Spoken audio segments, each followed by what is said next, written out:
Sophie. Yeah, those aren't going to work. Send me some more. All the air expelled from her lungs in a deflated rush.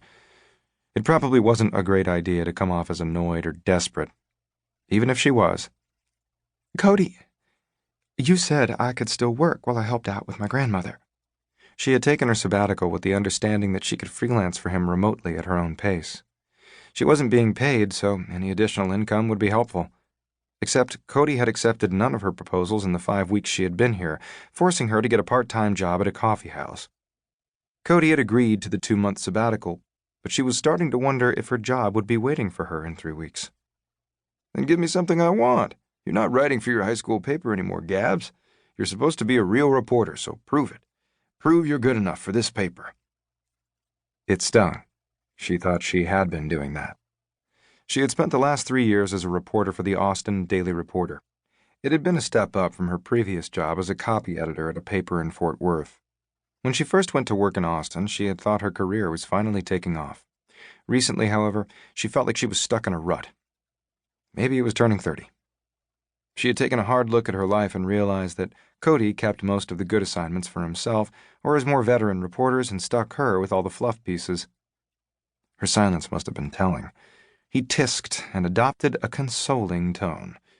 Now, hang in there, Gabs. You're a good writer. You just need the right story. Is this because of us? Because we broke up? The caustic retort slipped out before she could help it. Nana Betty lifted both of her gray, bushy eyebrows. Her cheeks flushed in embarrassment. Not one of her best decisions, dating her boss, but she wasn't some bitter ex. She had thought he wasn't bitter either. When she had taken that hard look at her life, she had also realized her relationship with Cody wasn't something she wanted anymore. When you're 30 and you can't imagine the man you're dating as a potential husband, then what was the point in dating him? His friendly tone vanished. He laughed harshly. You're not that special, Gabriella. You're definitely not the kind of girl a guy can't get over. She flinched, remembering another reason she had ended it with him.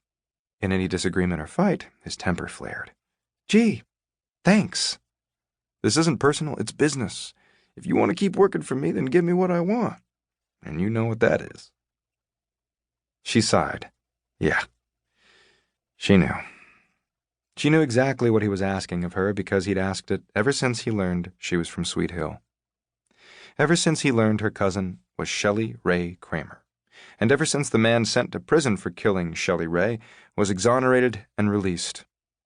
It was big news. National coverage kind of news. And Cody wanted the inside track. As far as he was concerned, Gabriella had access to the inside track. She took a step away from Nana so she couldn't be overheard. I won't exploit my family like that. She regretted ever confiding in Cody about her family. It had happened in a stupid moment of weakness when they'd been dating. The murder of her cousin had hit her family hard, and the recent discovery that the wrong man had been sent to prison for the crime had only ripped open the wound. Her family's emotions ran the gamut from denial to anger. Any closure they'd managed to achieve had been shattered. Her aunt and uncle couldn't cope anymore. They bought an RV, packed their things, and left town. That still didn't stop the reporters from harassing the rest of the family, though.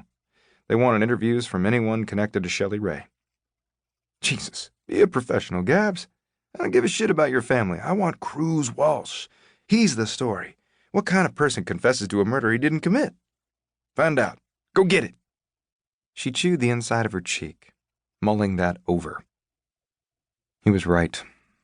She could do the story on Cruz without focusing on her family. But could she? This was Cruz Walsh they were talking about. She didn't know if she could be objective when it came to him. Fine.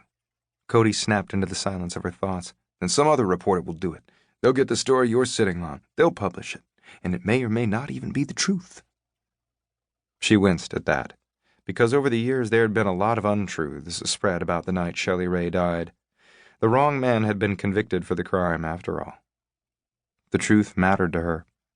It always had, in every story. Cody knew that about her. In the beginning of their relationship, he had called it endearing. Now, it just annoyed him. Maybe she should consider writing the article.